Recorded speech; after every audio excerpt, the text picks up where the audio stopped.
A professora vai fazer uma exposição sobre a dívida pública no Brasil e com a palavra. Bom dia a todas e todos. Está saindo o som? Agora sim? É a posição.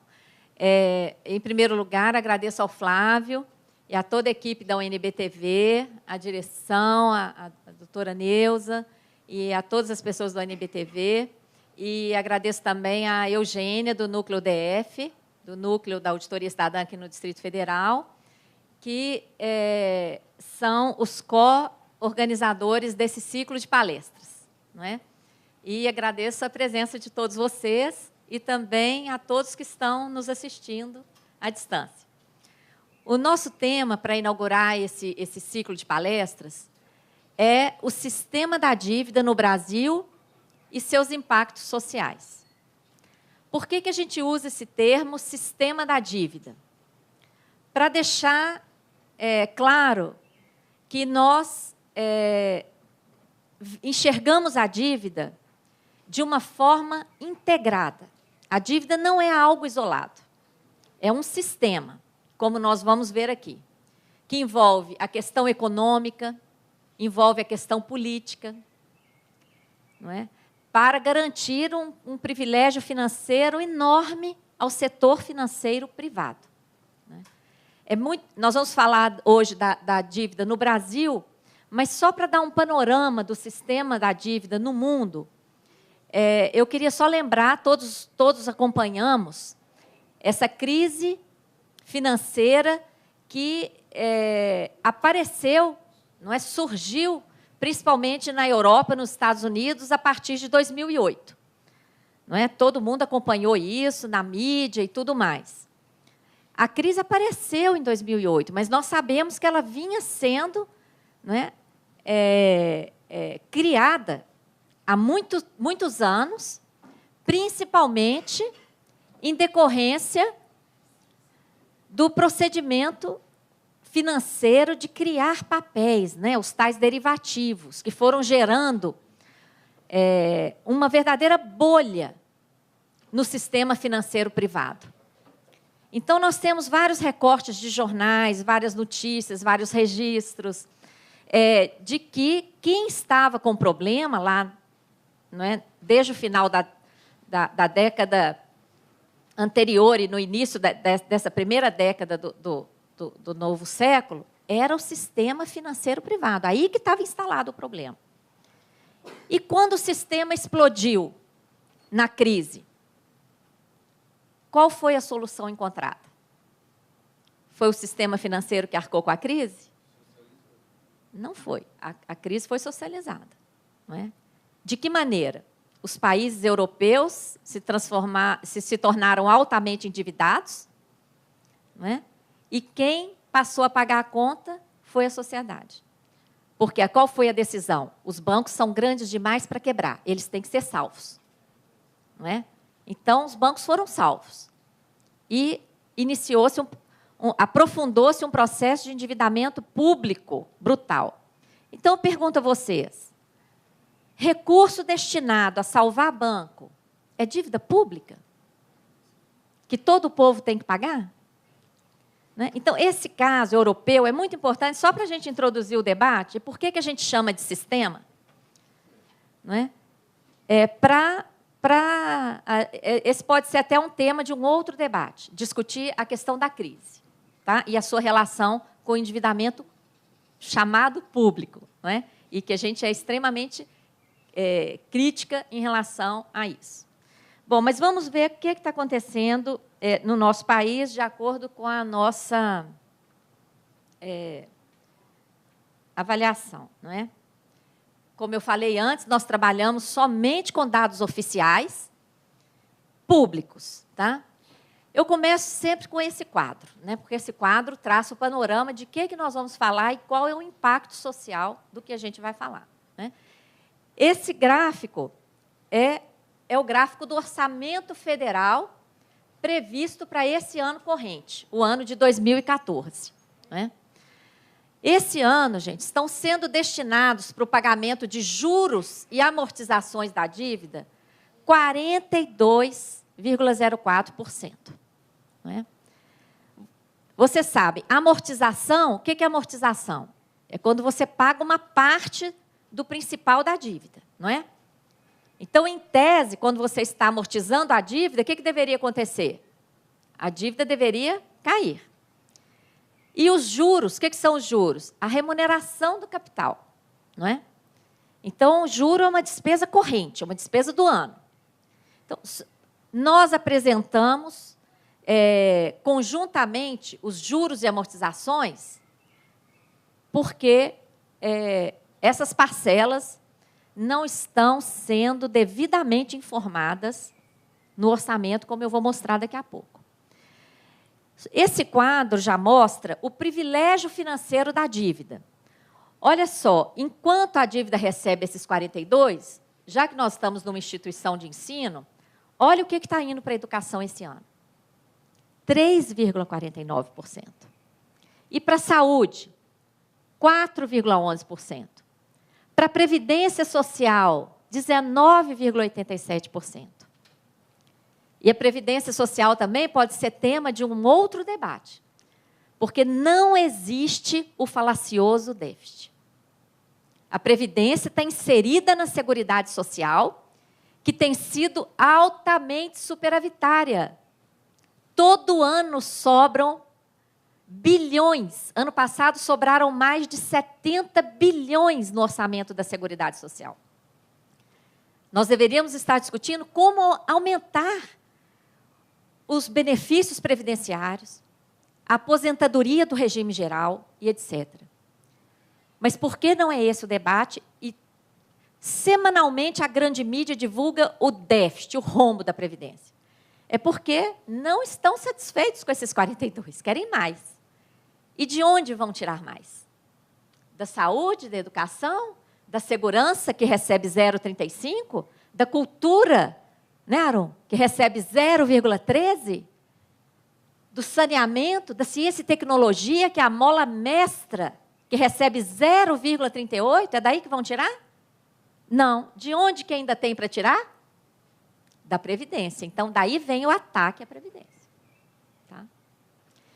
Bom, esse aqui, como eu falei antes, essas telas eu vou deixar para todo mundo depois acessar no nosso site. Esse aqui é o mesmo gráfico, porém é mais detalhado, tá? Com mais detalhes. Tá? Para quem quiser depois consultar, não é, tem aqui, que não tem no outro detalhado, a questão da organização agrária, áreas fundamentais, não é? A questão da energia, das comunicações, que não estão detalhadas no gráfico anterior, mas é o mesmo gráfico. E a fonte é o CIAF, o Sistema de Contabilidade Pública. Então, a gente tem que saber que dívida é essa, não é? Que leva quase a metade do orçamento federal todo ano e que não para de crescer. Não é? Depois de 14 anos pesquisando a dívida pública no Brasil, não só a dívida federal, mas a dívida dos estados também, investigando a dívida de países latino-americanos, principalmente Equador e Argentina, e o endividamento em países europeus, nós identificamos que existe um sistema da dívida. Um sistema que envolve o modelo econômico, tá? Exige privilégios financeiros, envolve o sistema legal, o sistema político, sobrevive com a corrupção, de várias maneiras, e tem o apoio da grande mídia. Como que isso acontece? Eu vou, durante a palestra, falar de cada um desses aspectos aí, nas telas que a gente vai mostrar, mas só para entender, né? As principais metas do nosso modelo econômico atual são as metas do superávit primário e do controle da inflação. O superávit primário é para garantir recursos para pagar uma parte dos juros. E a inflação, é claro, que Ninguém quer inflação. Ninguém apoia inflação. Né? Só que o modelo de controle da inflação que nós temos hoje no Brasil não controla o tipo de inflação que nós temos. O tipo de inflação que nós temos, mais de 70% da nossa inflação, é decorrente do reajuste dos preços administrados. Energia, telefonia, transporte e também do preço dos alimentos. Eu pergunto a vocês, quando sobe a taxa de juros, muda o preço da energia? Afeta o preço da telefonia? Afeta o custo dos transportes? Afeta o preço dos alimentos? Absolutamente não. Tá? Então, o modelo de controle de inflação que nós temos aqui, que é um modelo imposto pelo FMI desde 98, não controla o tipo de inflação que nós temos. É um modelo voltado para garantir o sistema da dívida. Os privilégios financeiros, nós vimos no orçamento. E tem uma série de leis que garantem esse privilégio financeiro. Né? Entra aí, então, o sistema legal. Um dos privilégios está na Constituição Federal, o artigo 166. Né? Qualquer despesa orçamentária tem que dizer a fonte dos recursos, exceto a dívida. Tá? E há um forte indício de fraude. Esse artigo, ele foi publicamente confessado pelo autor de que ele foi colocado na Constituição sem votação. E nós temos um trabalho que está publicado aqui na página da UNB, Anatomia de uma Fraude à Constituição, que mostra como foi feita essa fraude. Quer dizer, todo o privilégio financeiro da dívida no Brasil decorre desse artigo. E sobre esse artigo paira toda essa denúncia de fraude confessada pelo próprio autor, publicamente. Tá? Depois é muito interessante vocês acessarem esse artigo. E, inclusive, o autor desse artigo, o doutor Adriano Benayon, é o palestrante da próxima palestra desse ciclo de palestras aqui do... A outra perna, o sistema político. Quem financia, quem é o maior financiador de campanhas eleitorais hoje? O setor financeiro. Então, ele tem o controle tanto dos políticos do legislativo como do executivo. E a corrupção? Como é que entra aí a corrupção? Porque vários atos que garantem o privilégio financeiro da dívida não estão bem amarradinhos na lei. Precisa de uma empurradinha. Isso não deixa de ser uma corrupção. E a corrupção de varejo, ela é importantíssima para o sistema da dívida, porque o povão acha que o país não dá certo por causa dos desvios que são alardeados pela grande mídia. E quando a gente faz a conta, o mensalão, por exemplo, que foi considerado pelo Supremo o maior caso de corrupção do país. Qual foi o valor comprovado? 140 milhões. Qual foi o valor gasto com a dívida naquele ano? Por dia, a dívida consumiu mais de 10 mensalões naquele ano. O que a mídia falou sobre o problema da dívida? E todo dia o mensalão estava lá na dívida. Então, a corrupção serve também como cortina de fumaça. Né? E a grande mídia faz esse papel de não pautar devidamente o problema da dívida, não é? Porque não quer essa conscientização, porque quem também é dono da grande mídia? São os mesmos. Né? Então, é dessa forma que a gente precisa entender o endividamento público, que esse conjunto, né, que forma o que nós chamamos de sistema da dívida, opera para garantir a dominação financeira perene, não importa quem seja eleito para presidente da República. O modelo vai continuar o mesmo. Né?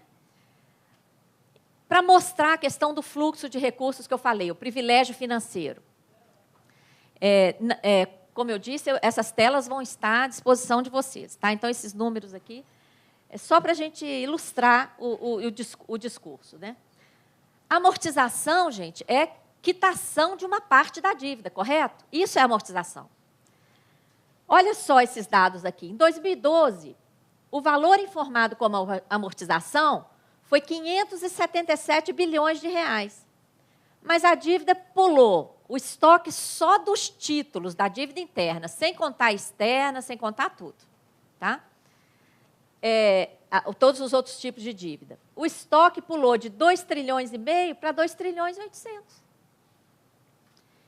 E em 2013, a amortização foi 619 bilhões, mas a dívida cresceu de 2,8 trilhões para 2,986 trilhões. Tá? Se nós estivéssemos efetivamente quitando uma parte da dívida, qual seria o comportamento do estoque? Ele teria que cair. Né? Apesar da emissão de novos títulos, mesmo considerando a emissão dos novos títulos, com essa amortização, ainda teria que cair. Por que não cai? Porque nós comprovamos, na época da CPI da dívida, que o valor que o governo informa como amortização engloba grande parte dos juros nominais. Por isso é que naquele gráfico de pizza, a gente soma juros e amortizações, porque as cifras estão emboladas ali. E o fluxo dos juros, que é a remuneração. Olha só, os juros, o juro não é devidamente informado. O valor dos juros não é devidamente informado. Tá? Basta fazer uma conta rápida. Olha só, pegando só o estoque dos títulos no início do ano, de 2012, por exemplo, e a taxa média informada pela Secretaria do Tesouro. Então, olha, nós vamos fazer um cálculo bem conservador. Nós vamos pegar só o estoque dos títulos da dívida interna, não é? Sendo que existe também a dívida externa, existem outros tipos de dívidas contratuais. Nós vamos pegar só o estoque de títulos e multiplicar pela taxa média de juros, para pegar só uma estimativa por baixo. Qual é a estimativa da despesa com juros que a gente chega nessa conta aqui? 286 bilhões. Qual é o valor que o governo informa de juros lá no CIAF? 134 bilhões. Está muito longe, né, gente? De 134 para 286. Vocês estão vendo? Então, é mais um indício de que grande parte dos juros nominais não estão informados como juros. Estão informados como amortizações. Em 2013, a mesma coisa. Pegamos o estoque no início do ano, multiplicado pela taxa média, chegamos a 304. Qual foi a despesa com juro informada no CIAF? 142. Tá? Por isso, gente, que nós trabalhamos, informamos conjuntamente os gastos com juros e amortizações. O que nós descobrimos? Os dados de juros nominais disponibilizados pelo governo são calculados pela dívida líquida. O que é dívida líquida? É a mesma coisa que eu dizer assim, eu devo 100 mil reais para Eugênia, nossa coordenadora do Núcleo DF. Eu devo 100 mil para ela, por exemplo. Mas eu tenho um lote lá em Minas Gerais que vale 70 mil. Então, eu vou dizer para vocês, eu tenho uma dívida de 30, minha dívida líquida é 30 mil reais. Tem lógica isso? Qual é a minha dívida? É 100. Sobre quanto que eu vou pagar juros? Sobre 100. Então, vocês estão vendo o artifício que é uma dívida informal, uma dívida líquida?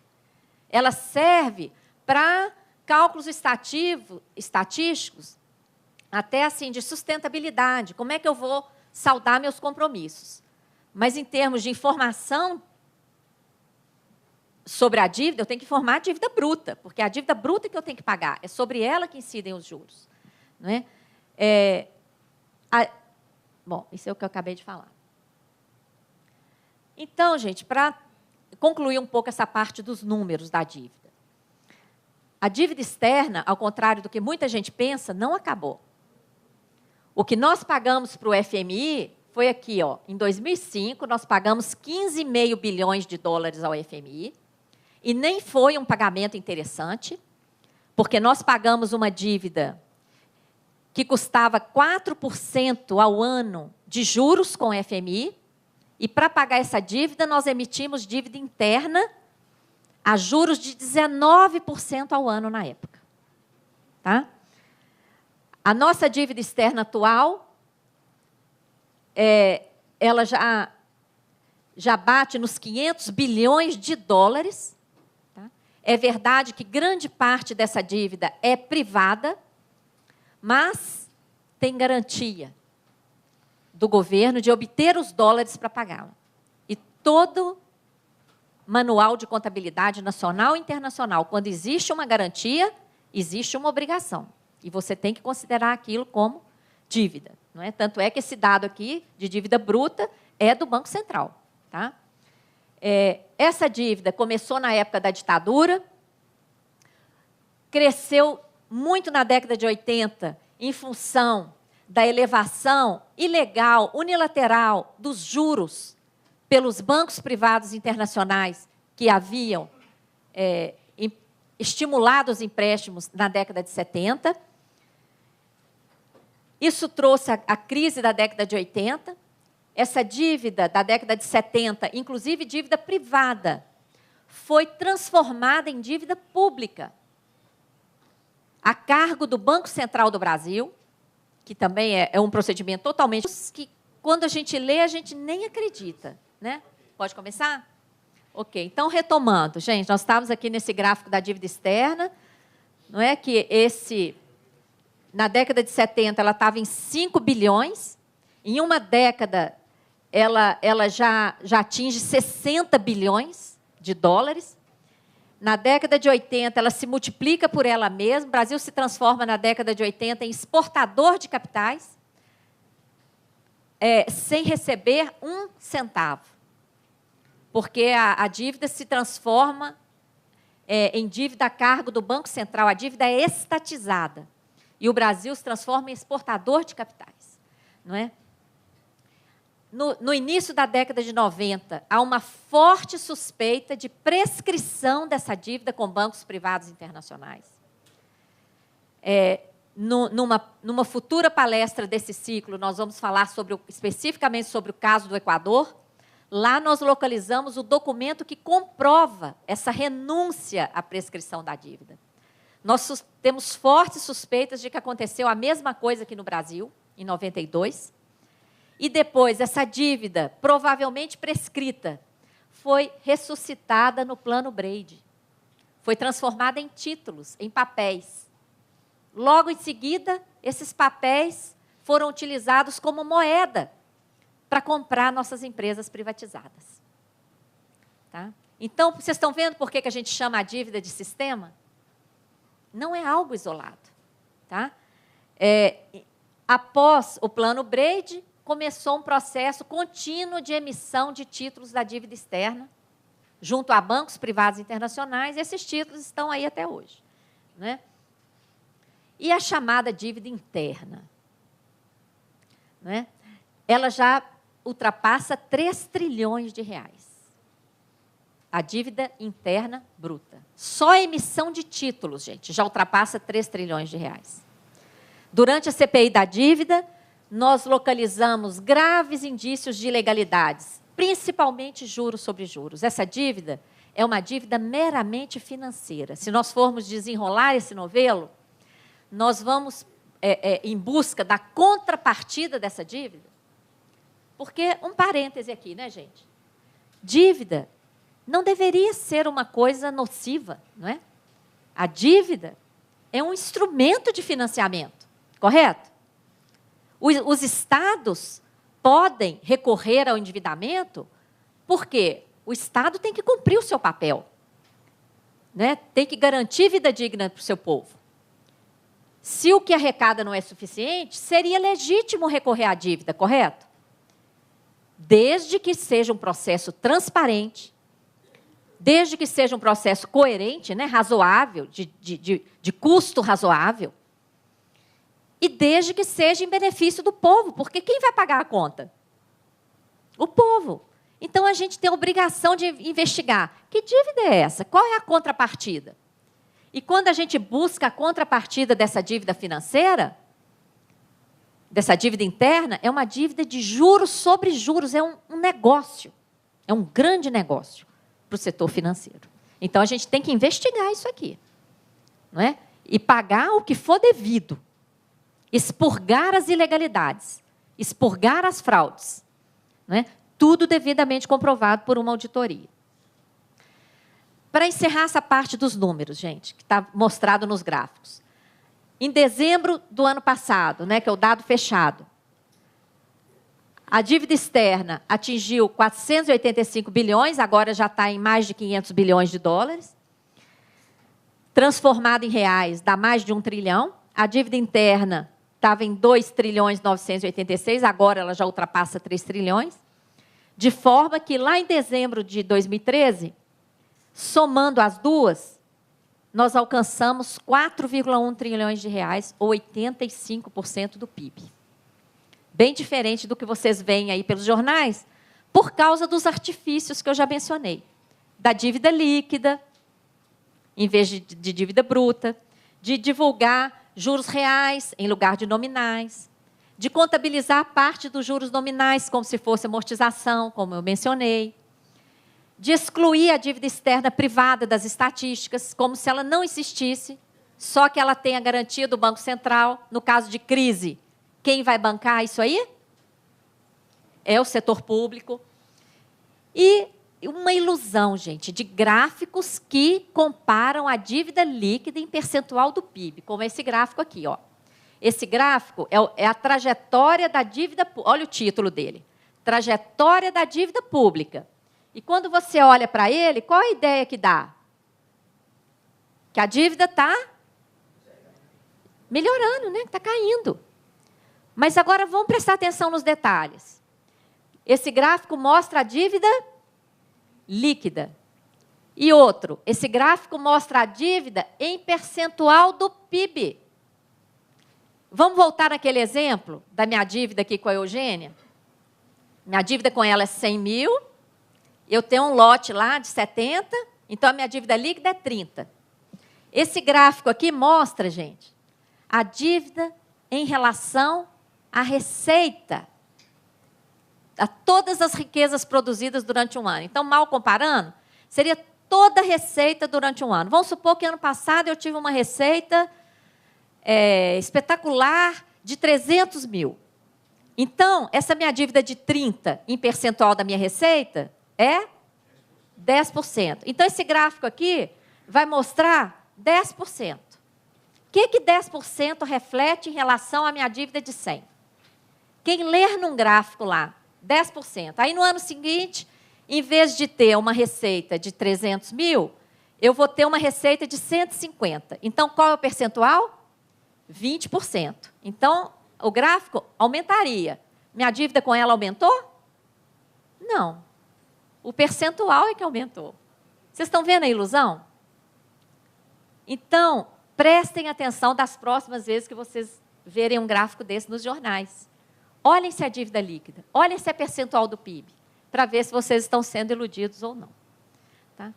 Bom, quais os impactos sociais desse sistema da dívida? Impactos sociais e econômicos. Né? O Brasil, gente, não é qualquer país. Né? O Brasil é um dos países mais ricos do mundo, em todos os sentidos. Né? E nós vivemos aqui um inaceitável paradoxo. Ao mesmo tempo que nós somos a 7ª maior economia mundial, nós temos a pior distribuição de renda do mundo. E eu estou dizendo isso com base num estudo recentemente publicado pela UNB. O link está pequenininho, mas está aqui, ó, tá? Comparado com o levantamento do índice de Gini divulgado pelo Banco Mundial. o Brasil é o país mais injusto do mundo, ou seja, é o país onde a distância entre ricos e pobres é a mais cruel. Tá? Nós somos o 79º no ranking dos direitos humanos, segundo o IDH medido pela ONU. O que tem a ver, gente? 7º país mais rico do mundo com 79º IDH. Algo está muito errado no nosso país. E nos últimos anos, o endividamento público tem muita responsabilidade nisso aí. Tá? Essa estatística do Índice Global de Habilidades Cognitivas nos coloca como penúltimo no ranking da educação. E outra estatística nos coloca 128º no ranking do crescimento econômico. É claro, sem investimentos, né? Com a dívida absorvendo crescentes volumes de recursos, se em 2014, agora, a previsão, segundo o gráfico que eu mostrei para vocês, é consumir 1 trilhão, ano que vem a previsão é consumir 1,350 bilhões. 47% do orçamento, segundo a lei orçamentária enviada pelo Executivo para o Legislativo. E na falta de recursos para investimentos, o que nós estamos vendo? O país está sendo leiloado. Aqui tem um link de um seminário que aconteceu no auditório do Goldman Sachs, em Nova York, em 25/9/2013, em que as maiores autoridades do país anunciaram para investidores estrangeiros, principalmente bancos, né, porque foi no auditório do Goldman Sachs. Inclusive, tem um link aqui também. Quem é Goldman Sachs? Foi um dos maiores responsáveis por aquela crise que eclodiu em 2008 e que absorveu grande parte de recursos públicos para sanear bancos. Né? Pois foi nesse auditório que as maiores autoridades do país anunciaram investimentos em aeroportos, portos, rodovias, ferrovias, energia, petróleo, oferecendo financiamento do BNDES e garantia do Banco Central. Está aqui o link para vocês assistirem, né? Porque a Band foi uma das que estiveram lá, então tem até mini vídeos que vocês podem assistir. Todo o modelo econômico está voltado para sustentar o sistema da dívida e para promover a concentração da renda e da riqueza. Nós somos o mais injusto do mundo? Não é por acaso. O modelo tributário que nós temos no país trabalha para isso. O nosso modelo tributário é extremamente injusto e regressivo. Nós podemos ter mais uma palestra aqui nesse ciclo só sobre o modelo tributário. Eu fui auditora da Receita Federal durante minha vida funcional. Se vocês quiserem, nós podemos fazer uma só sobre o modelo tributário para mostrar. A carga tributária de cerca de 38% do PIB é uma média. Os mais pobres pagam muito mais que 38%. Os trabalhadores, principalmente o setor público, pagam muito mais que 38%. E os grandes bancos, os grandes empresários, pagam muito menos do que 38%. Então, é um modelo voltado para isso. O sistema da dívida já mencionei, as metas estéreis já mencionei, o descontrole sobre a movimentação de capitais, que está provocando desindustrialização. Não adianta dar isenção, redução de IPI, redução de ICMS para a indústria. Não adianta. Se não houver controle de capitais, se não houver investimento em ciência, não adianta. Vai continuar a desindustrialização. E o resultado é o nosso desenvolvimento socioeconômico travado. Em termos sociais, insuficiência de investimentos em educação, saúde, transporte, tecnologia, impedimento da realização da necessária reforma agrária. Não é? E, ao longo dos anos, o resultado é esse aí. Ó. Se aquele gráfico de pizza mostra o problema em um ano, esse gráfico aqui mostra, desde o plano real, o que a gente está vivendo. Ó. o congelamento, o fim da inflação, entre aspas, se verificou de verdade para educação e cultura, por exemplo. Olha aqui. Está estagnado. Para saúde e saneamento também. Tá? Para pessoal em cargos, cresceu principalmente por conta das novas contratações. Porque os reajustes que os servidores públicos têm tido nem repõem a inflação. Previdência e assistência também aumentou, mas tem receita própria. Isso não é nenhum privilégio. Se nós temos previdência e assistência, as contribuições cobrem e são superavitárias para isso. E olha aqui o privilégio dos juros e amortizações da dívida. E esse ano aqui, essa reta aqui vai subir de novo, porque vai ser 1 trilhão. Já tem mais de 900 bilhões até agora, conforme o dividômetro lá da Auditoria Cidadã. Né? O que a gente quer é saber que dívida é essa, que impede a vida digna no nosso país e o atendimento aos direitos humanos. Quem pode responder que dívida é essa? Quanto tomamos emprestado? Quanto já pagamos? O que devemos realmente? Quem contraiu? Onde foram aplicados os recursos? Quem se beneficiou? Qual a responsabilidade dos credores? São perguntas básicas que nós, cidadãos que pagamos a conta, temos o direito de saber. E temos a obrigação de lutar por isso, porque isso aqui está provocando danos irreparáveis ao nosso povo. Está condenando gerações. Não é? E quem está ganhando com isso? Olha o comportamento do lucro dos bancos no nosso país. É escandaloso o lucro dos bancos no país.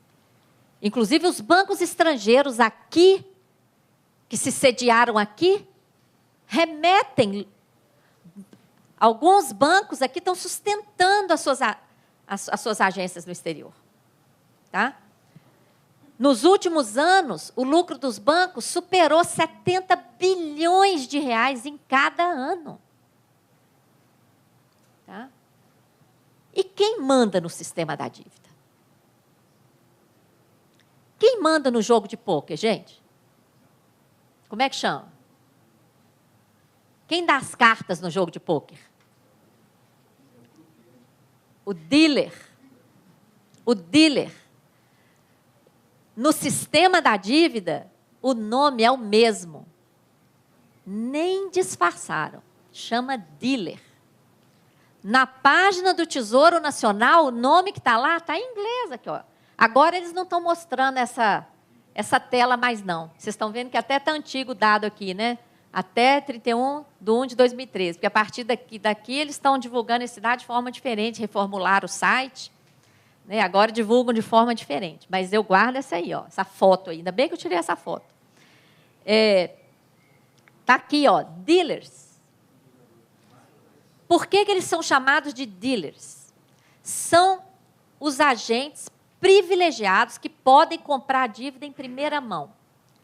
Quando o Tesouro vai fazer o leilão, anuncia o leilão e o Banco Central efetua, somente esses podem comprar diretamente do Tesouro. Então, quando vocês vê lá Tesouro Direto, que qualquer um de nós pode... Não é bem direto, não. Se vocês entrarem lá Tesouro Direto, vai chegar uma hora que vocês vão ter que escolher uma corretora ou então um banco. Quem pode comprar direto do Tesouro são só esses aqui. Tá?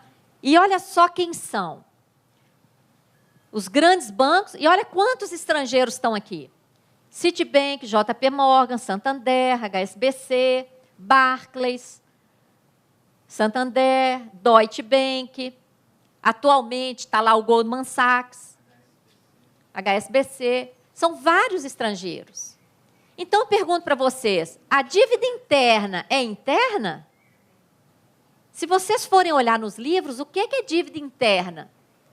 É dívida emitida em moeda nacional, junto a residentes nacionais, junto a brasileiros, residentes nacionais. Esses bancos que eu acabei de mencionar são nacionais? A dívida interna é interna? Vocês estão vendo como a questão é grave? e são eles que mandam. O leilão funciona assim, poucos se habilitam, e na hora o Tesouro oferece, na primeira volta, se a taxa não está onde eles querem, eles simplesmente não compram. É por isso que agora, há poucos dias, surpreendentemente, dia 29 de outubro agora, logo após o segundo turno, a taxa de juros Selic subiu de 11 para 11,25. Mas, no dia 30, os títulos foram vendidos a 12,42. Por quê? Não adiantava o governo oferecer os títulos a 11,25, que os dealers não iam comprar. Quem manda no sistema?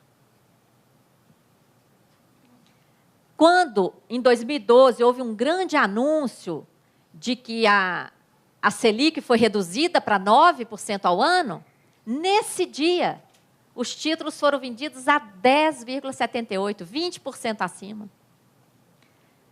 Em final de 2012, que festejaram que a Selic estava em 7,25, os títulos chegaram a ser vendidos por 11,72% em média.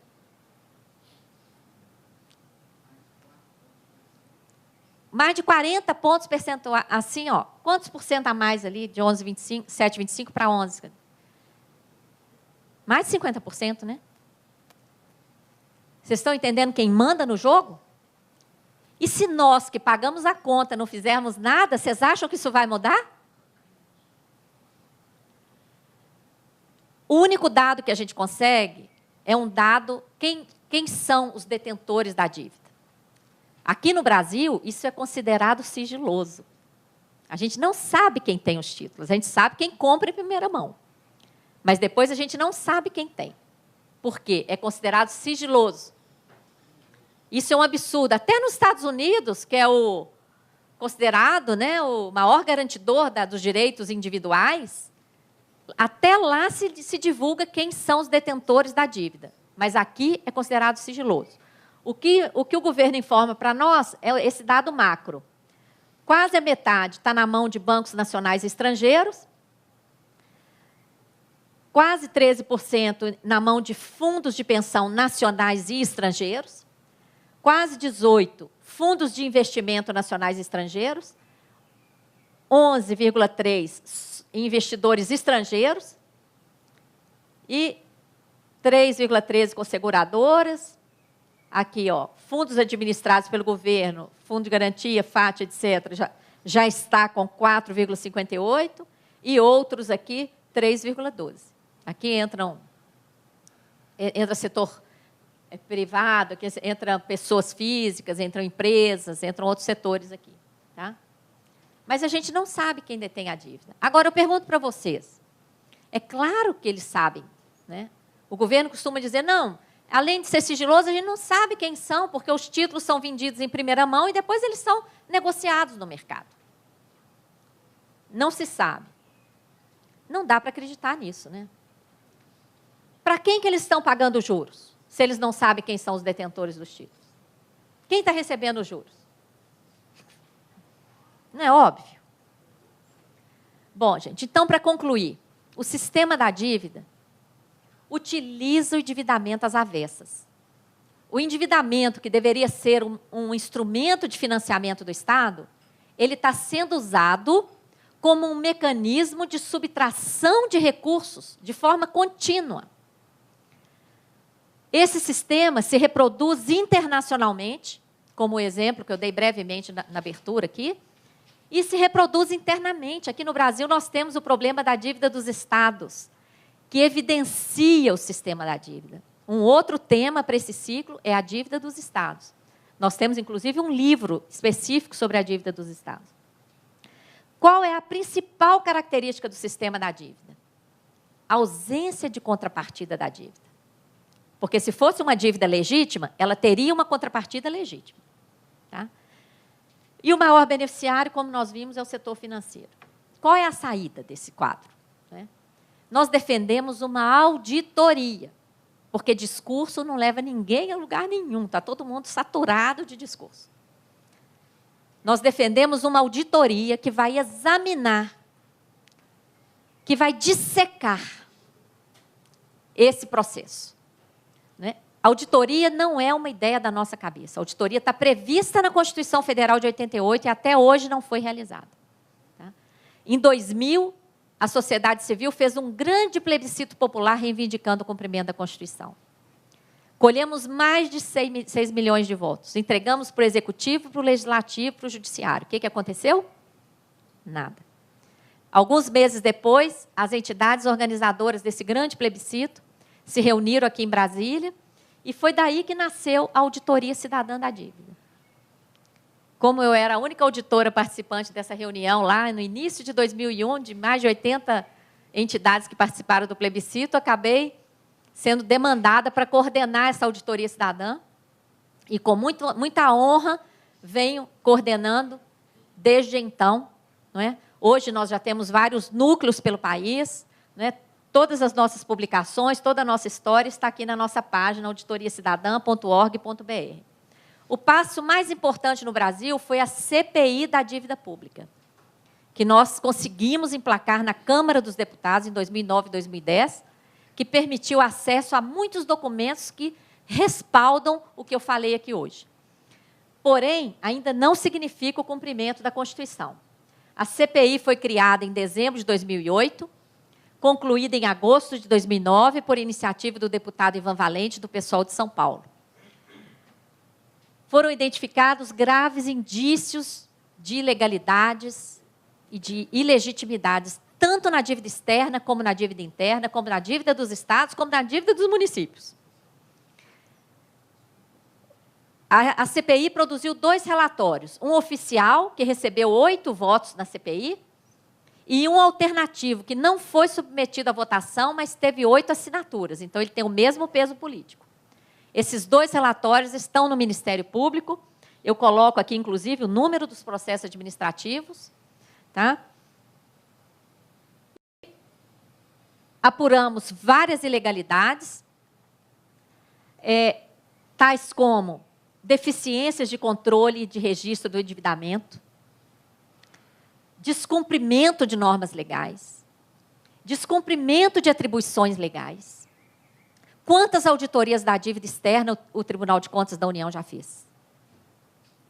Quantas auditorias da dívida interna a Controladoria da União já fez? Quantas auditorias o Legislativo já fez do Executivo? E qual é o papel do Legislativo? É fiscalizar o Executivo, uma das principais. Quem está lá no Congresso está representando o povo para fiscalizar. E o que está acontecendo lá? Não é?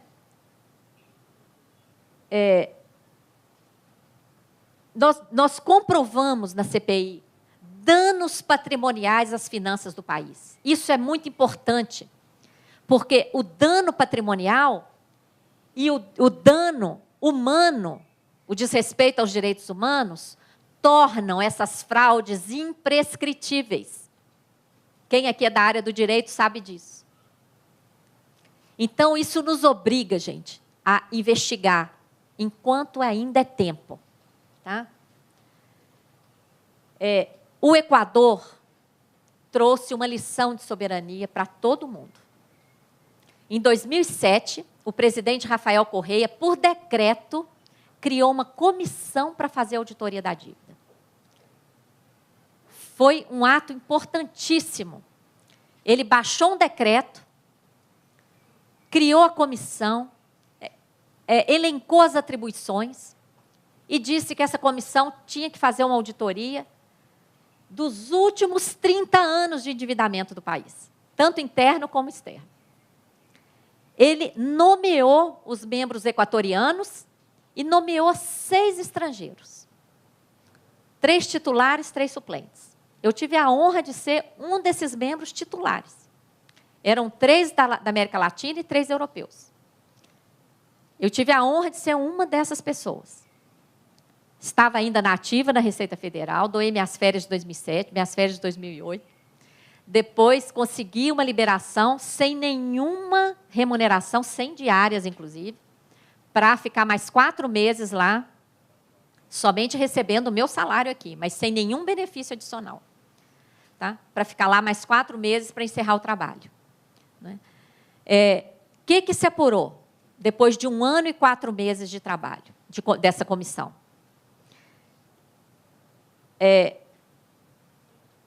Uma série de ilegalidades. Eu trabalhei na dívida com bancos privados internacionais. Esse trabalho lá, inclusive, me ajudou muito aqui na CPI da dívida, porque é impressionante. Não é um processo parecido, não, gente. É idêntico. Aqueles contratos da década de 80, os mesmos, até os anos, as datas. 83, 84, 86, 88. No Equador foram idênticos, com a mesma redação, com as mesmas cláusulas, só mudam os valores e alguns atores. Tá? Depois, entregamos um relatório para o presidente no final de 2008. Ele submeteu o nosso relatório a crivo político, a crivo jurídico, desculpa, e, tendo aval jurídico para o nosso trabalho, no início de 2009, ele apresentou uma proposta soberana de que reconheceria no máximo 30% daqueles títulos da dívida externa equatoriana. E olha que o nosso relatório, o Equador teria direito a pedir dinheiro de volta. Mas ele fez um cálculo político da corresponsabilidade dos equatorianos que assinaram e que participaram e que se beneficiaram daquilo e propôs esses 30%. Qual foi a grande surpresa? 95% dos detentores dos títulos entregaram os títulos. E ainda assinaram um termo que jamais entrariam na justiça contra o Equador. Isso aí possibilitou a anulação de 70% dessa dívida externa com bancos privados internacionais, que era a parte mais relevante da dívida externa e era a parte mais cara, de juros mais elevados e de taxas abusivas. Isso significou uma economia de 7,7 bilhões de dólares para o Equador, nos próximos 20 anos, que era o período de vencimento desses títulos, e possibilitou, olha só o aumento dos gastos sociais. Esse gráfico mostra, em azul, o gasto social, e em vermelho, o gasto com a dívida. Olha o que aconteceu, gente. Essa linha pontilhada é quando o Rafael Correa assume o poder. Olha o que vinha acontecendo com o gasto social e o gasto com a dívida. Sempre mais que o dobro, quase o triplo. Quando Rafael Correa cria comissão, ele já questionou alguns contratos. O pagamento da dívida já teve uma queda. Quando nós apresentamos o relatório, ele já deixou de pagar os juros que venciam em 2008 e reverteu todo esse recurso para saúde e educação dentro daquele mesmo ano. Até a revista The Economist reconheceu isso. Só que eles não elogiaram, né? Eles falaram assim, parece que o senhor Correa realmente é um homem honesto, porque houve um aumento de 70% nos gastos com saúde e educação. Tá? No ano seguinte, quando ele faz a proposta soberana, e anula 70% da dívida, olha o que acontece. Olha o gasto social. Olha o gasto com a dívida. Imaginem se isso acontecer naquela pizza mal repartida aqui no Brasil. O que vai acontecer com o nosso país? E daí continua. E é até interessante aqui, que houve um aumento do endividamento. Isso mostra que quem enfrenta o problema da dívida não fica isolado nada, não. O risco país do Equador caiu, porque o Equador mostrou que ele tem responsabilidade, que ele não paga qualquer coisa, que ele não paga dívida ilegal, que ele não compactua com fraudes. Tá? Bom, e a Argentina? A Argentina está levando uma lição por ter acatado renegociar uma dívida com bancos sem fazer auditoria. Foi isso que foi. Isso que aconteceu. Né? Lá no início dos anos 2000, foi negociada uma renegociação de 75% da dívida com os bancos, só que esses 25% que a Argentina ficou devendo foram negociados a taxas de juros altíssimas, correspondentes ao crescimento do PIB. E todo mundo sabia que, equacionando o problema da dívida, o crescimento do PIB seria elevadíssimo, como de fato foi. Né? E o que a gente está vendo agora? Os fundos abutres, naquela época, compraram títulos que ficaram à margem dessa renegociação, que não entraram nessa negociação. Eles compraram por centavos. Então, eu pergunto para vocês, o que os fundos abutres emprestaram para a Argentina? Não emprestaram nada. Eles compraram títulos que estavam à margem de uma negociação.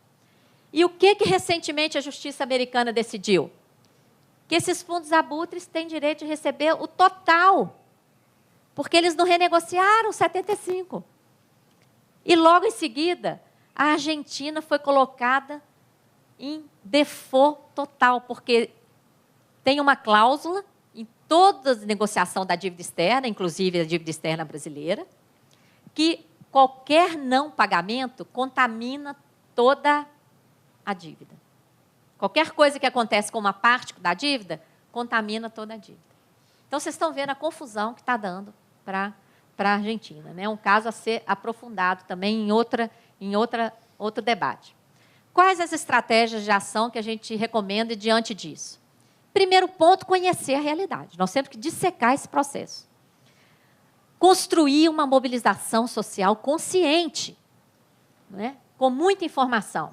E partir para ações concretas. Em primeiro lugar, viabilizar esses debates nos núcleos. Por isso que eu falei aqui do núcleo DF, né? E dos demais núcleos que nós temos pelo Brasil. As outras pessoas que estão nos assistindo aí na web podem entrar na nossa página e verificar os locais que tem núcleo e onde não tiver, ajude a fundar. Não é? Acompanhar as investigações do Ministério Público, rever essa política, não é? Porque não adianta. Se nós continuarmos com esse modelo econômico que está aí, se a gente conseguir acabar com essa dívida hoje, amanhã nasce outra. Porque o modelo é orientado para isso. Tá? E focar no atendimento dos direitos humanos e na transparência e acesso à verdade. Não é? Para ajudar nesse processo, nós temos várias publicações didáticas. Não é? Todas elas estão à disposição na editora para venda online, que sai bem mais barato do que vender através de livrarias. E finalizo, fico à disposição para o debate, com essa frase inspiradora do Marx, que nos convoca à cidadania. Tá? A emancipação dos oprimidos será obra deles mesmos. Está nas nossas mãos. Não é isso? Muito obrigada pela atenção e vamos para o debate.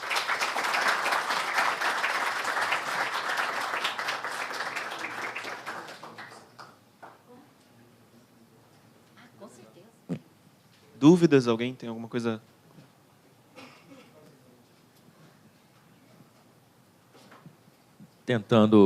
Meu nome é Felipe, estou tentando entender um pouco o sistema, né? Só uma dúvida, que na época do primeiro debate da Band para presidente, saiu uma matéria pelo blog da Folha de Dinheiro Público, criticando alguns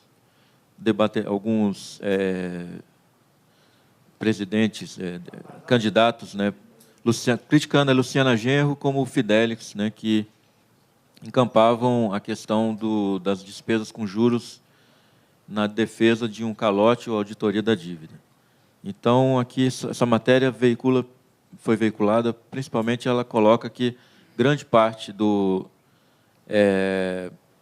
uma cópia aqui, eu vou te passar, só queria tentar entender um pouco, né, de acordo com essa matéria, que coloca que não é essa redução de 42%, 40% dessa dívida pública, na verdade, ela não é, porque o Tesouro Nacional ele emite muito mais título para continuar renegociando a dívida. Só queria que você comentasse um pouco.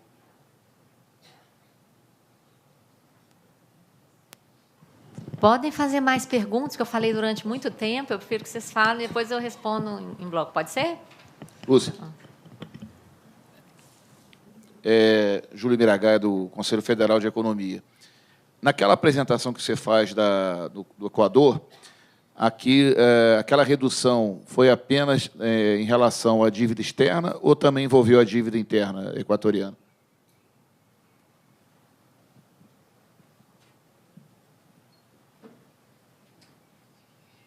Bom dia, professora. Meu nome é Joel Câmara. E já que a senhora terminou falando do camarada Marx, Karl Marx, eu me apresento como sendo da vanguarda leninista, desde 1952, e do grupo exatamente interessado em estabelecer estratégia contra a dívida pública do Brasil. Naquela época, 1952, o Brasil devia até a Afeganistão. Quando chegou em 63, nossa dívida era superior ao produto interno bruto.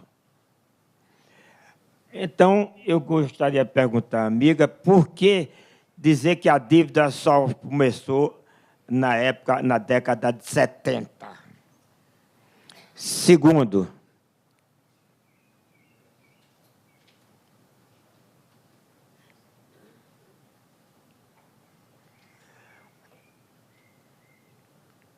nós temos a Consultoria Geral da União, a Advocacia Geral da União.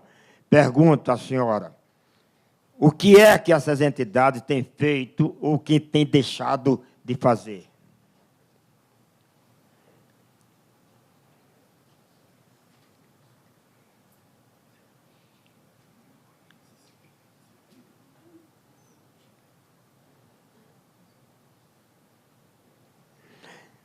Terceiro, se há solução a curto prazo para o problema da dívida. Qual a estratégia que nós vamos adotar para conseguir esse objetivo? E quarto, qual é minha missão? Só isso.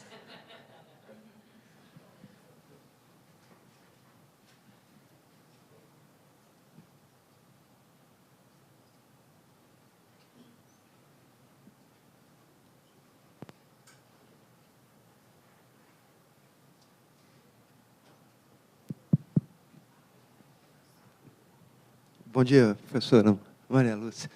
O meu amigo Joel também, que acabou de falar, e não sabia da sua presença aqui. Um abraço, Joel. Professora, essas questões que o Joel colocou, eu acrescento porque, realmente, nós acabamos de vir de um processo eleitoral e os ditos presidenciáveis e os ditos pequenos, não sei como é, micros, né, candidatos, não sei o que lá, Nicos, fica bem clara essa dicotomia, né? Presidenciáveis não toca nesse assunto. E como aliás, eu conheci a Auditoria Cidadã, não foi por propaganda nem nada, foi por exatamente, eu creio que qualquer um que se aperceba do que ocorre cai no problema da dívida. E eu agradeço demais ter um trabalho como o da Auditoria Cidadã, porque um desinformado como eu era fica totalmente perdido. Sente que existe isso, mas não tem uma fonte de informação. Eu penso assim que o trabalho da Auditoria Cidadã é uma coisa incomensurável para o Brasil e talvez para toda a humanidade, porque atinge, como você me provou, aí, a coisa social realmente. É ali que sai, que as coisas saem.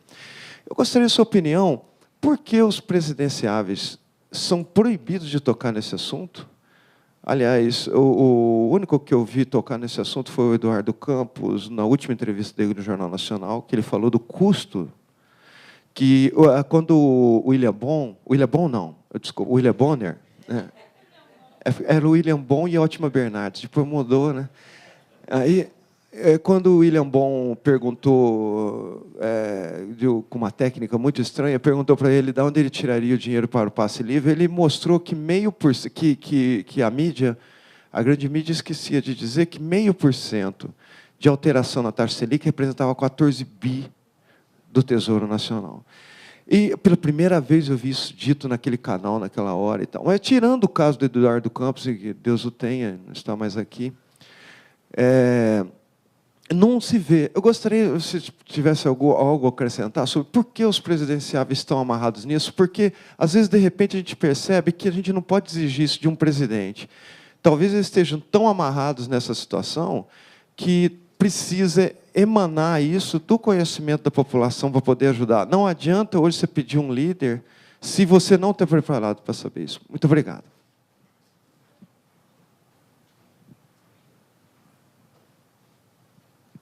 Obrigado. Olá, Maria Lúcia. Eu sou o Matheus, eu faço ciência política aqui na UNB. Eu só queria entender melhor, porque você falou do apoio da grande mídia, de uma certa maneira, ela apoia esse sistema de dívida, né? E eu gostaria de saber como que essa grande mídia ela se beneficia de uma maneira concreta.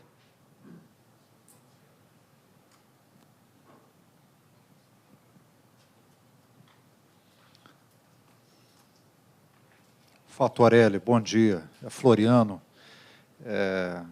sou lá da Rádio Senado e aqui fazendo doutorado aqui na UNB. Eu queria só informar os presentes que nós gravamos um programa já com a Fatorelli aqui para a TV UNB, para tentar alargar um pouco o conhecimento a respeito desse assunto tão importante, e espero que a gente consiga gravar outros programas, porque a gente não cobriu tudo que precisa cobrir, porque é um assunto muito extenso, né?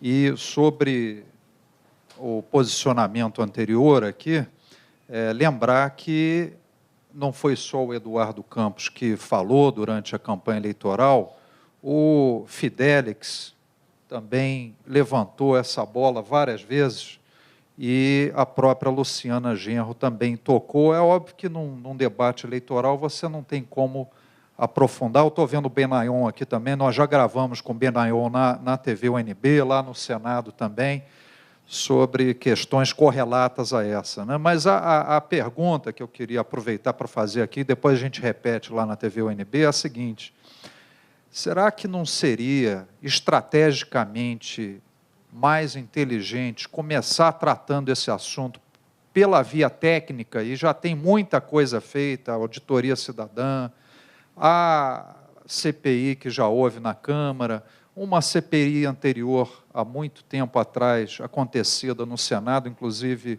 o relator foi o Fernando Henrique Cardoso, mas eu acho que naquela altura era só a dívida externa, né? Já a CPI da Câmara pegou dívida interna e dívida externa. Não seria mais inteligente, estrategicamente, tratar esse assunto inicialmente de maneira técnica para saber deve ou não deve, tem fraude ou não tem fraude, e aí elimina isso, tira, separa o joio do trigo, e aí você parte para o nível político, né? E você já entrega o trabalho pronto, olha, está aqui, essa parte é a parte boa, essa parte é a parte ruim, agora cabe politicamente a vocês lutarem para limpar esse meio de campo e virar essa página e o Brasil poder ser o país que merece ser, né? Bom dia, eu chamo Ana Maria. É o seguinte, a gente discute, na década de 70, eu era estudante aqui, e se falava muito, naquele tempo, dívida externa, né? Nós sempre era... Depois, a década de 80, a década perdida e tal, aí a coisa ficou, né? E nunca mais se falou. Era o movimento estudantil que jogava isso, e os intelectuais, enfim. Agora, o que ele está falando, eu acho que é o que vocês estão fazendo, a parte técnica agora. Porque, no meu entender, eu acho só uma grande mobilização política, mas política mesmo, vai desconstruir isso aí, porque eu trabalho no Tesouro Nacional. E é um dogma a questão da dívida. E eu já trabalhei num setor antigamente chamado Corex, da dívida externa, que tratava da dívida externa só, não da dívida pública interna, que era outro setor. E as pessoas, os babacas de lá, é uma coisa assim, parece uma reza, Deus baixou ali, e ninguém, nenhum funcionário, ele questiona, e quando você vai questionar uma coisinha lá, eles te acham burra. Você é uma pessoa que não entende as coisas, porque entra na coisa assim de que eles... É o saber, eles são saberes. Era o Pedro Malan, que é um homem muito informado pelos capitais. Enfim, é um problema internacional, a gente sabe que é, né? E a Rede Globo, evidentemente que ela ganha muito dinheiro. Por que ela, embora o governo do PT não tenha questionado nada o poder da mídia, nem nada, por que o grande problema é a questão realmente dos juros, da dívida? Porque eles ganham babas ali com taxa de juros, e houve uma baixa, realmente, né, num determinado período. Tanto que eles estão querendo derrubar, apesar de tudo, olha que não é dos melhores, mas querem derrubar ela. Tá? Exatamente porque o pouco que eles estão dando, e que para dar alguma coisa, tem que mexer um pouco nessa área, eles não querem dar nada. Essa é uma verdade. Tá? Então, eu acho que é importantíssimo o trabalho que vocês estão fazendo. Realmente, agora, ele precisa também ter um foco político, sim, porque senão vamos passar mais 200 anos. Não, porque é uma questão também, a população ela não entende de dívida, né? É uma coisa muito acima. Né? Nem o pessoal lá da STN, esse pessoal que organiza isso, que faz isso, eles sabem. Né? Essa é o que eu penso. Né? Sei.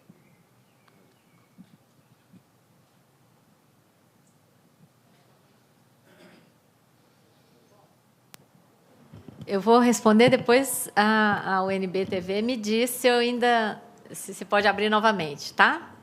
Tem mais alguma pergunta ou posso responder? Então, vamos lá. Bom, eu vou começar por esse depoimento da Ana Maria, né? Por ser uma pessoa de dentro, né, da Secretaria do Tesouro, o depoimento dela é muito importante, porque ela traz, nas palavras dela, exatamente essa questão que se cria em torno da dívida pública, gente, um mito de que é algo intocável, está tudo certo, as autoridades estão cuidando, então, como é que você vai questionar isso? Quem está cuidando não é lá? Grandes autoridades? Como é que você vai questionar isso? Tá? Então, assim, primeira coisa, é um mito de que a dívida é algo intocável. Segundo lugar, o tabu. Se você questiona, aí eu vou ligar com o que foi o Felipe, né, o primeiro que falou a questão da mídia, aí, que falou logo em calote. É engraçado, gente. A gente fala em auditoria, invariavelmente, o setor que ganha com o sistema da dívida e que controla o sistema da dívida fala em calote. A gente não fala em calote. Eles é que falam. É impressionante. Não é? Isso, e a desqualificação. Isso também é outra coisa invariável. Quando você começa a falar da auditoria da dívida, você começa a falar da necessidade de abrir essa caixa preta, lacrada, já começa. Como é que você falou, Ana Maria? Burra, né? Você é burra, você não entende nada. O que é isso? Entendeu? Uma tentativa de desqualificação. Quer dizer, isso aí já intimida. Né? As pessoas normais não gostam de ser intimidadas dessa forma. Então, isso também é uma estratégia. A outra estratégia são os termos difíceis, inalcançáveis. Em geral, se vocês pegarem textos aí, até... Está dando um ruído aqui, não sei se tem outro ligado. Se vocês pegarem alguns textos, vocês vão perceber que é difícil de entender, que uma série de termos indecifráveis. Isso não é por acaso. Uma psicóloga que participa do nosso movimento já fez o diagnóstico disso para nós. Ela diz que é normal do ser humano, quando você começa a ler uma coisa e você não entende, internamente aquilo vai gerando uma angústia, um sentimento de autodepreciação, quer dizer, como se eu não consigo compreender isso, eu não alcanço isso, eu não sou suficientemente esclarecido. Isso vai gerando uma baixa estima, um sentimento de humilhação, que é a tendência a pessoa largar aquilo. Entendeu? Então, fica sendo um assunto para poucos iluminados. o trabalho da Auditoria Cidadã da Dívida tem andado no sentido contrário a isso. Se vocês lerem os nossos materiais, é a linguagem que todo mundo entende. Quando a gente fala algum termo do mercado, a gente, em seguida, coloca a tradução daquilo e desmistifica. Não é? Porque a nossa estratégia é popularizar isso. Porque, enquanto isso estiver na mão de muito poucos, é muito fácil continuar nas manobras do sistema da dívida, continuar na utilização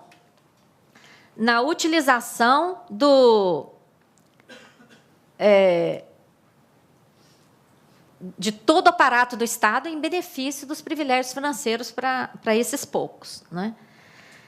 E a população, Ana Maria, só aí que eu vou discordar. A população entende muito de dívida, porque a população está altamente endividada. Só que o que ela entende de dívida é de uma dívida real, é um processo totalmente diferente do que nós estamos falando do sistema da dívida. Inclusive, essa fase do capitalismo altamente financeirizado que nós estamos vivendo foi muito esperta de escolher a dívida para ser o veículo da extração de recursos. Porque dívida é uma coisa que todo mundo respeita. Porque, automaticamente, a população faz o paralelo com a sua vida pessoal. E, poxa, se o exemplo ali, se a Eugênia me emprestou 100, como é que eu vou deixar de pagar os 100 para ela? Isso vai me deixar desmoralizada, não é? Então, na nossa vida pessoal, a dívida é uma coisa. No sistema da dívida, por isso é que a gente tem que entender o endividamento público como um sistema. Tem sido outra coisa. Agora, adianta fazer discurso sobre isso? Não. Tem que provar. Aí entra na parte do que o querido Floriano, que eu agradeço, esse ciclo de debates tem aí o esforço do Floriano para colocar o tema da dívida na pauta lá da entrevista, que acabou desaguando nesse projeto. Nós temos que ter o respaldo técnico, mas não pode ser uma análise fria, técnica, porque o sistema da dívida já cuidou de modificar até o aparato legal, até os manuais, Ana Maria, que vocês trabalham lá na secretaria. Quem faz? Tem até projetos aí do FMI e do Banco Mundial na elaboração de manuais, até de contabilidade, de procedimentos administrativos. Então, o sistema da dívida, gente, é algo muito poderoso, é algo que está dirigindo o mundo. Saiu um estudo acadêmico, em 2011, do professor Batiston e outros 2 companheiros na Europa. Se vocês olharem no Google, Batiston 2011, vocês vão acessar esse estudo. A rede de controle econômico mundial. Quem tem o controle econômico mundial? Esses 3 professores partiram de uma amostra de 43 mil maiores negócios mundiais. Olha essa amostra. 43 mil maiores negócios na área financeira, na área de petróleo, na área de sementes, na área de medicamentos, na área de armamentos. E eles foram segregando quem eram os donos dos negócios. De cara, eles estabeleceram mais de 1 milhão de ligações de propriedade entre esses 43 mil. E foram segregando, quem é dono de quê? Quem controla o quê? E eles foram segregando, para resumir. Eles chegaram a um núcleo duro que controla os 43 mil maiores negócios do mundo de 147 empresas. Essas 147 estão nas mãos de 50 bancos. Tá? Então, quando você... Eu não sei... Tem celular? Talvez seja isso aqui. Bota minha bolsa longe, que pode ser meu celular.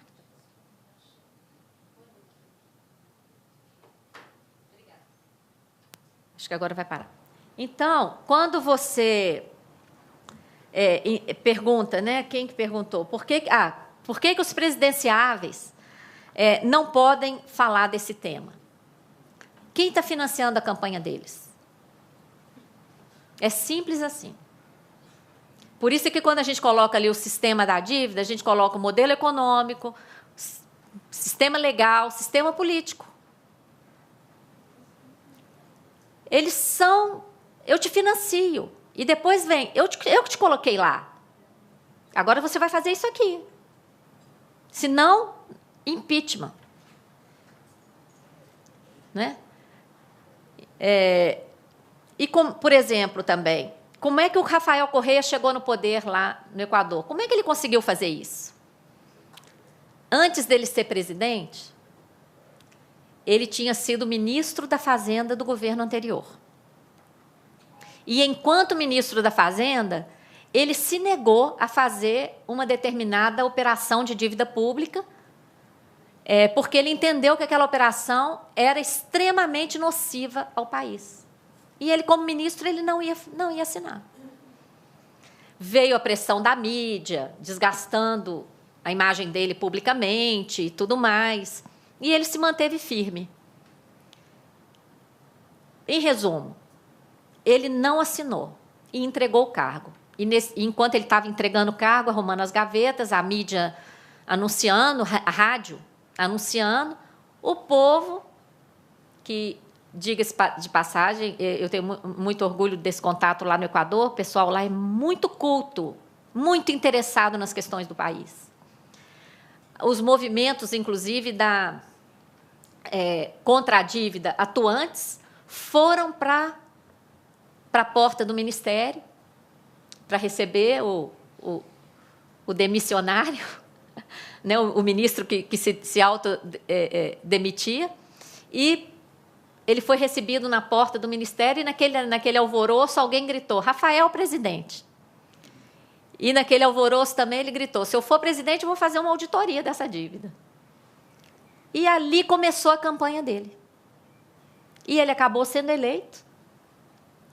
Tomou posse em 1º de janeiro de 2007, o decreto dele é de junho de 2007, criando a auditoria. Então, gente, ele tinha independência. Ele não foi financiado pelos bancos. Pelo contrário, ele foi colocado lá pelo povo com compromisso de fazer isso. Vocês estão vendo a diferença?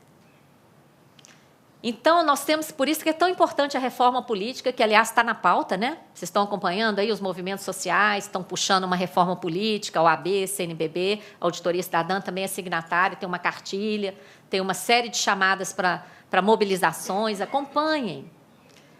Porque pode não ser ainda o melhor modelo de reforma, mas já é um passo. Tem que exigir. O que está aí é que não dá. O que está aí é que não dá. Tem que começar a andar. Não é? E a sociedade tem que participar. Porque, senão, a gente faz papel de tolo. Não é? De colocar no poder aqueles que vão servir a esse sistema.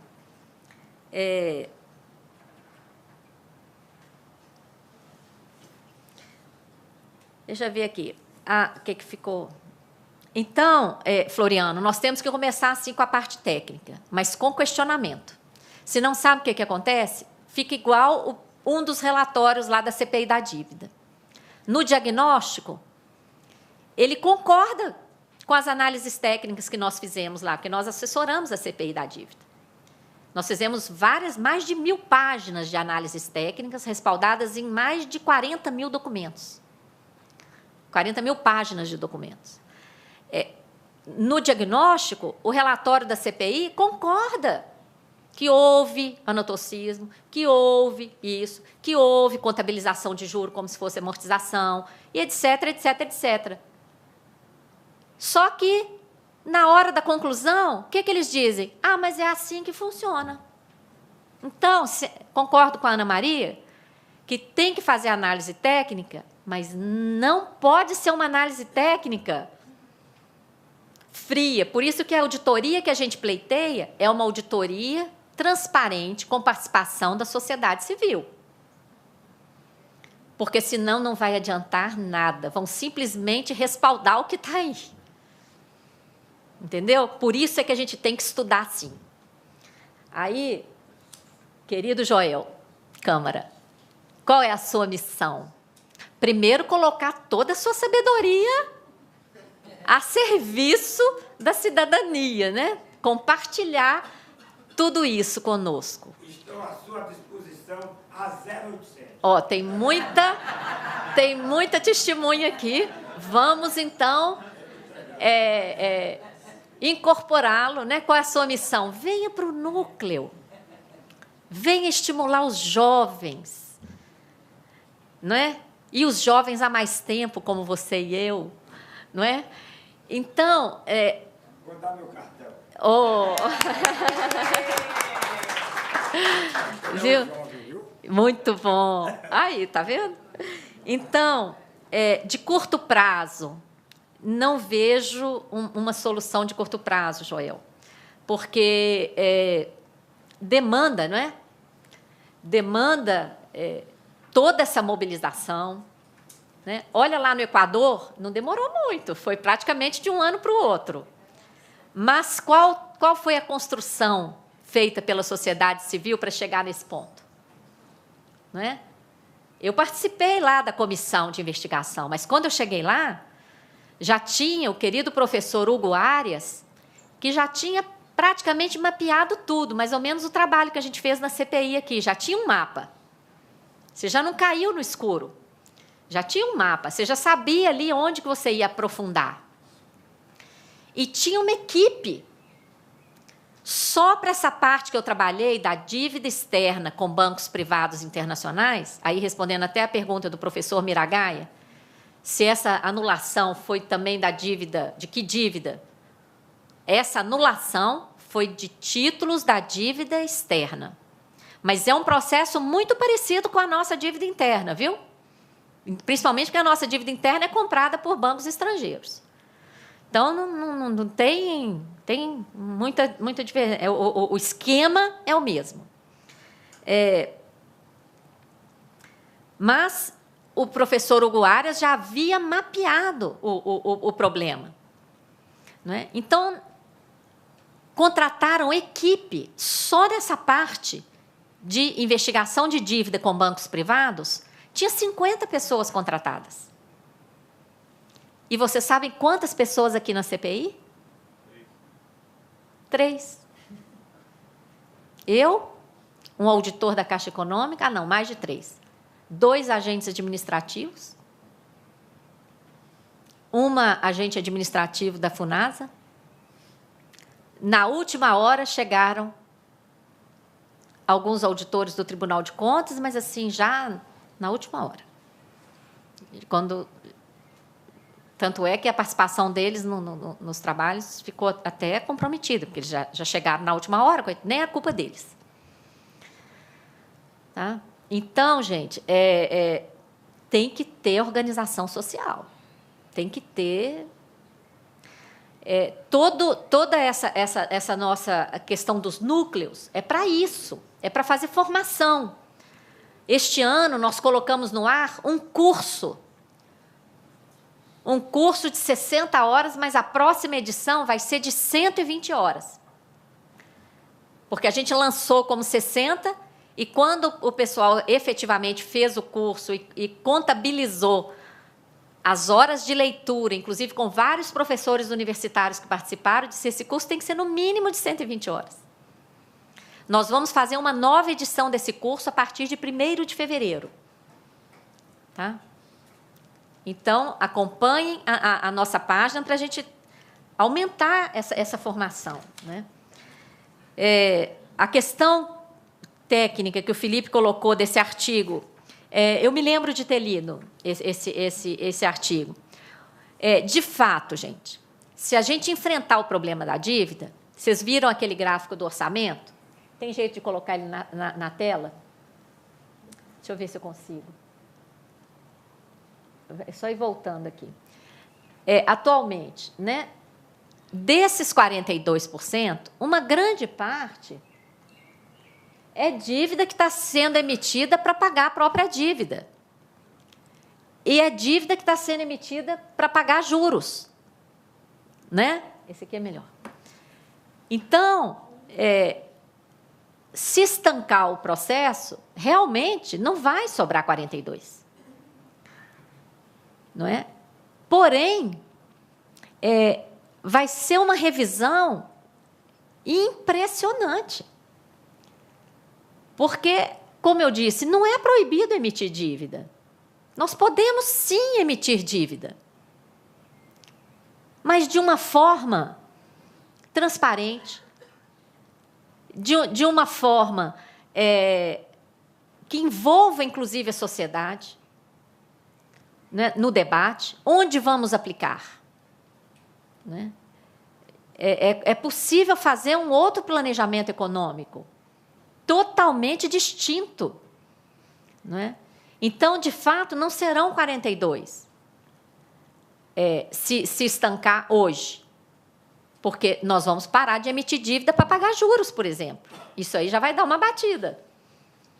Não é?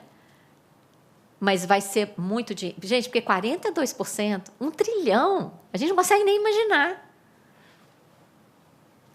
Olha só, uma simples... se a gente reduzir ali 3%, dobra o investimento em educação no país. 3%. Está entendendo? Se reduzir mais 4%, dobra o investimento em saúde. Com certeza, Benayon. Quer o microfone? Leva o microfone, porque senão não capta na gravação. Aí.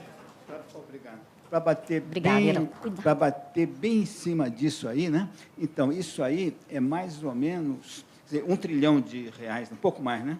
Atualmente. 1 trilhão. Quer dizer, vamos dizer que, então, 20% do PIB. Isso é 20% do PIB. É 42% tal da despesa, receita, do PIB é 20%. Todo o investimento do Brasil, público, privado, estadual, federal, autarquia, todo investimento é mais ou menos isso. Todo o investimento que se faz no país nos últimos anos. Não, é uma loucura, né? Esse montante aí. Então, realmente... mas também não é desprezível, né? Da forma como você lê aqui, né, descaracteriza totalmente o discurso da auditoria, tenta desqualificar e começa a falar em calote, né? E depois fala, não vai dar isso. Concordo, não vai dar isso, mas quanto vai dar? E qual o significado desse quanto? Qual é a mudança que nós vamos ter no país se a gente dobrar o investimento em educação? Né? Em relação aos órgãos oficiais, Joel, eu cheguei a falar que na CPI da dívida nós aprovamos requerimentos de informações para que os órgãos oficiais que têm obrigação de investigar e acompanhar e auditar a dívida apresentassem seus respectivos relatórios. A CGU respondeu que nunca tinha feito a auditoria da dívida interna. E o Tribunal de Contas apresentou alguns relatórios de verificações que foram feitas. Mas uma auditoria, por exemplo, daquelas renegociações da década de 80, não houve nenhuma. Entendeu? Então, isso aí está por investigar.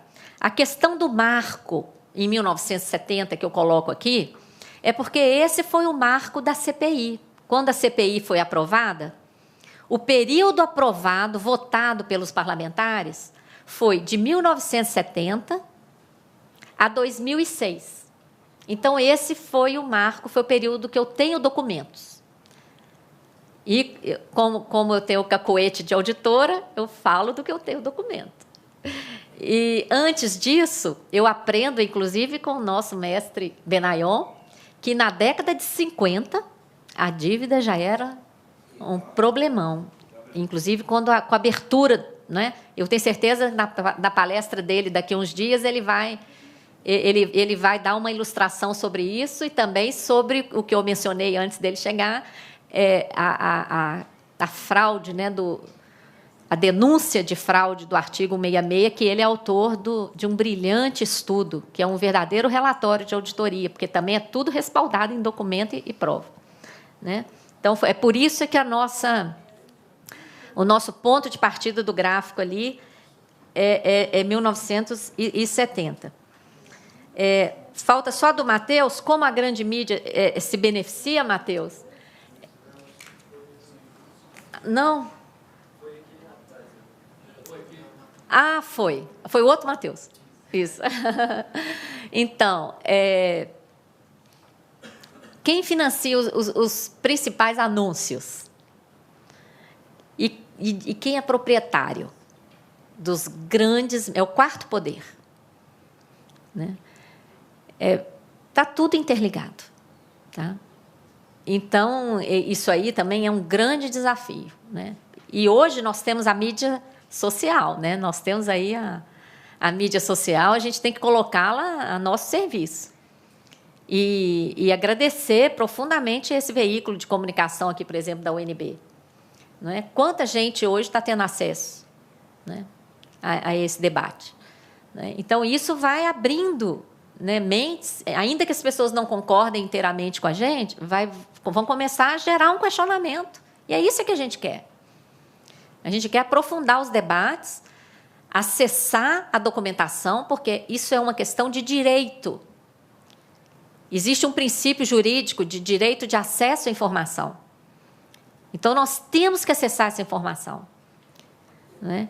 E nós temos que repudiar toda essa inversão que a mídia faz. Eu já fui vítima da grande mídia. Quando eu cheguei do Equador, nós fizemos um grande seminário internacional. Tem até uma publicação na nossa página sobre ele, ainda em 2008. Olha o esforço que foi.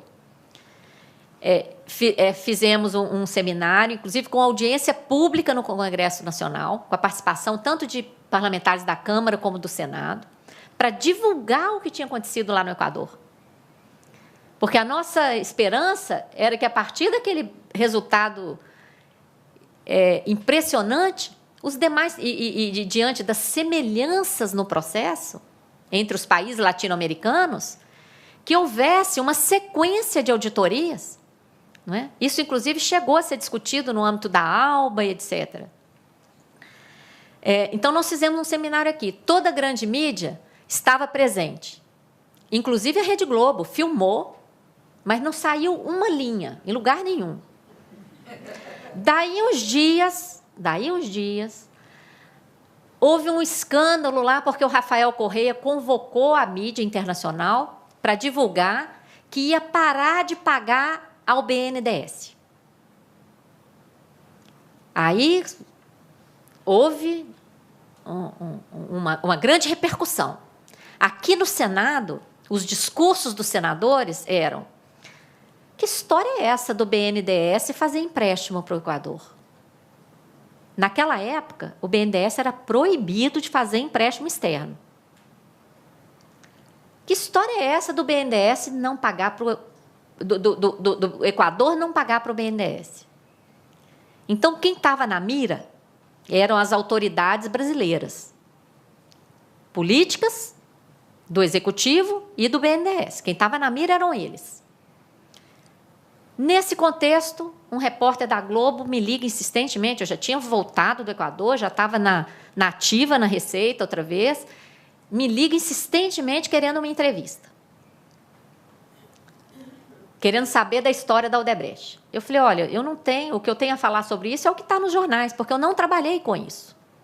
Eu trabalhei com a dívida externa equatoriana em títulos, dívida com bancos privados internacionais. Quem cuidou dessa parte aí de dívida com bancos públicos, com bancos internacionais, foi outro grupo. Né? Eventualmente, eles vinham até me perguntar uma palavra em português, algum significado em português. É isso mesmo que está escrito? É isso mesmo? Mas eu não participei da investigação. Aí, tá. Mas ele me fez uma série de perguntas. Mas como é que você foi parar no Equador?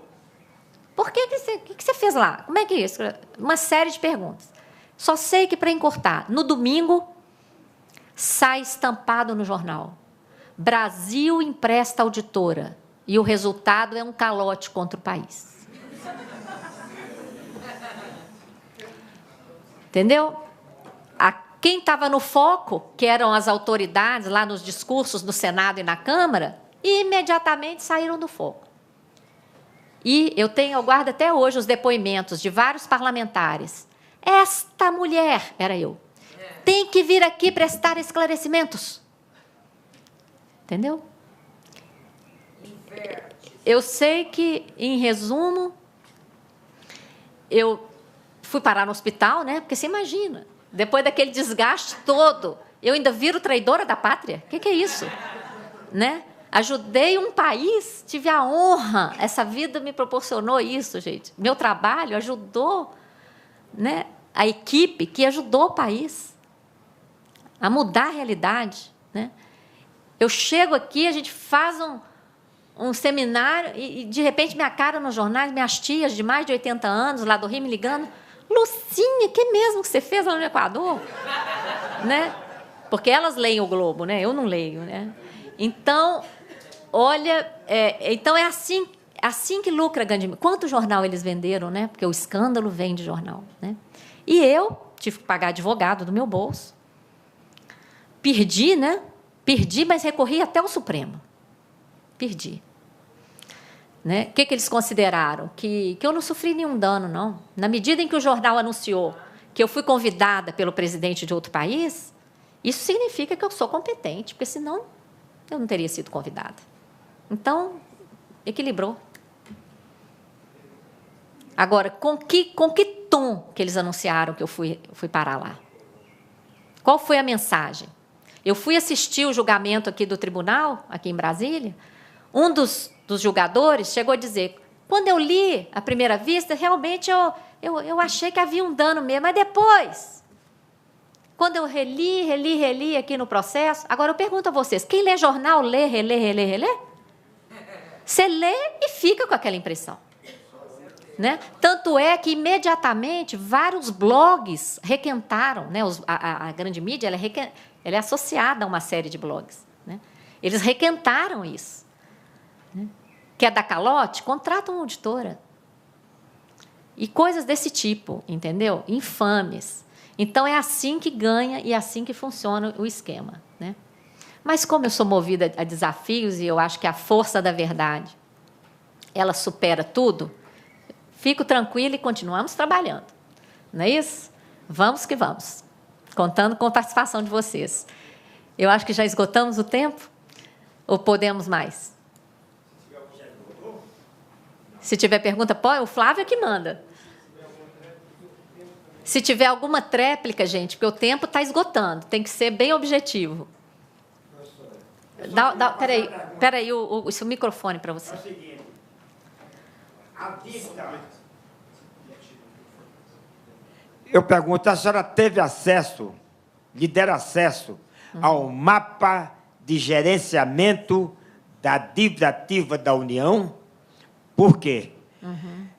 Nessa dívida ativa da União estão os maiores devedores do Brasil, que a número passado, do ano passado, era de 500 bilhões de cruzeiros, de reais, igual ao produto interno bruto do Distrito Federal, e mais 1 trilhão e 200 bilhões de reais em tramitação, em curso.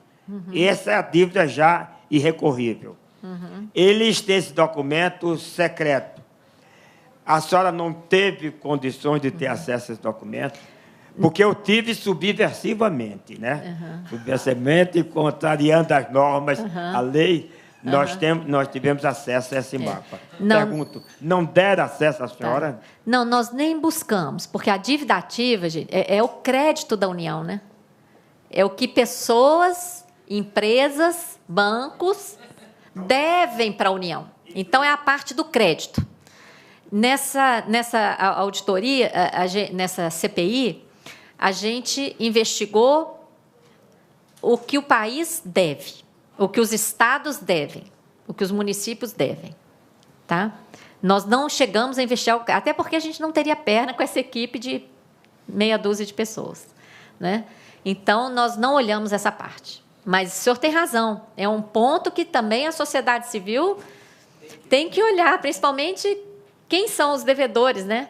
Como é que pode uma pessoa que está lá devendo e ter benesses aí, né? Isenções, né? Tem, inclusive, anistias, né? É isso. Bom, pessoal, vamos, então, encerrar. Tem mais uma pergunta ali do professor Rezende.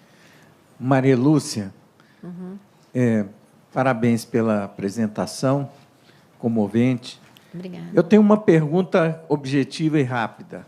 Eu, observando o cenário internacional desse sistema em momento de estresse, aproximando-se de uma crise em que vai haver um colapso da moeda predominante no comércio internacional, que parece inevitável, a minha pergunta é: qual o efeito técnico de um surto hiperinflacionário do dólar? Porque eu não sei a denominação desses títulos, qual o efeito isso teria nesse processo de crescimento exponencial da dívida que você analisou? Isso está mapeado também, porque esse é um momento histórico de crise em que a gente pode conseguir se desvencilhar disso fazendo o uso do que não foi previsto para uma crise dessas, na maneira como eles manipulam as regras, que começaram lá na fraude à Constituição para o benefício da dívida. Essa questão da variação do dólar é muito importante, principalmente para os entes federados. Porque, se em âmbito federal a dívida externa está em 500 bilhões de dólares, a maior parte privada, o setor privado brasileiro já está em crise, já estamos tendo desindustrialização. O risco de uma crise da dívida externa por conta da alta do dólar. Nós vamos repetir o que aconteceu na década de 80, a estatização da dívida privada. E no âmbito dos estados e municípios, o que a gente está acompanhando? Os estados e municípios tiveram suas dívidas antes, gente, voltar um pouquinho.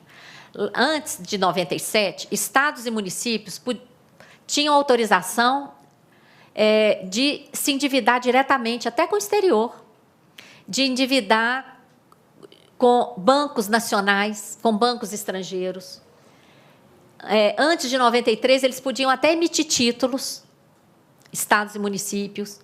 Então, eles tinham a sua dívida própria. Em 97, foi editada uma lei, 9496, e, a partir dessa lei, os estados tiveram suas dívidas refinanciadas pelo Tesouro. Então, eles deixaram de dever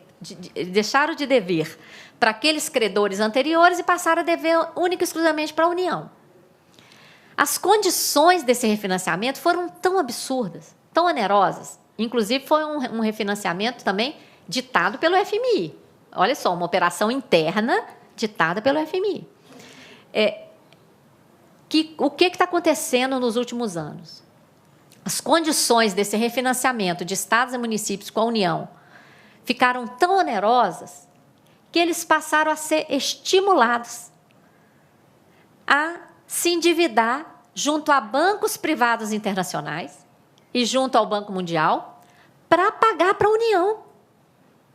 O Piauí quitou a sua dívida com a União contraindo dívida externa. Então, Rezende, essa alta do dólar, você imagina o que vai acontecer nos estados e municípios. Então, a crise vai ser uma crise muito complicada. Nós não mapeamos tudo, né? Não temos como fazer isso, mas é uma avaliação que a gente faz pelo próprio estoque da dívida que está sendo gerada. E para pagar uma dívida interna para a União, que se tivesse sido feita uma auditoria dela, ela não existiria. Ela já foi paga. E grande parte dela tem que ser anulada, porque é decorrente de fraude já comprovada por CPIs também no Senado. A CPI dos precatórios, vocês lembram? impactou vários estados da federação, alguns municípios, principalmente o município de São Paulo, naquele caso do Pita, Maluf, etc. Então, gente, a auditoria é fundamental. Não é? Nós estamos pagando dívidas ilegais. Isso é absurdo. E não podemos ficar simplesmente assistindo isso acontecer. Não é? Estão me fazendo sinal ali de que o tempo acabou. Eu agradeço, em primeiro lugar, ao UNB-TV, não é, que viabiliza esse debate.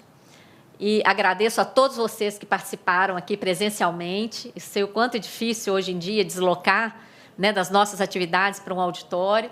E agradeço imensamente a todos que nos assistem via web, não é? E que irão assistir posteriormente nas reproduções desse debate. Convido, conclamo, intimo, convoco para que participem das lutas sociais. A Auditoria Cidadã é uma delas, né? Está aí à disposição de todos. Entrem na nossa página, auditoriacidadã.org.br, acessem lá nos estados. Vocês vão ver os núcleos que já estão funcionando, entrem em contato. Coloquem-se como cidadãos. Se na sua cidade, no seu estado, ainda não tem núcleo, entre em contato com a gente. Lá no site mesmo tem lá contato. E vamos ajudar a fundar um núcleo aí. Vamos ler o nosso material didático como ponto de partida. E todos nós, gente, temos que nos tornar protagonistas desse processo. A palavra de ordem é cidadania, não é? Ação, mãos à obra. Muito obrigada.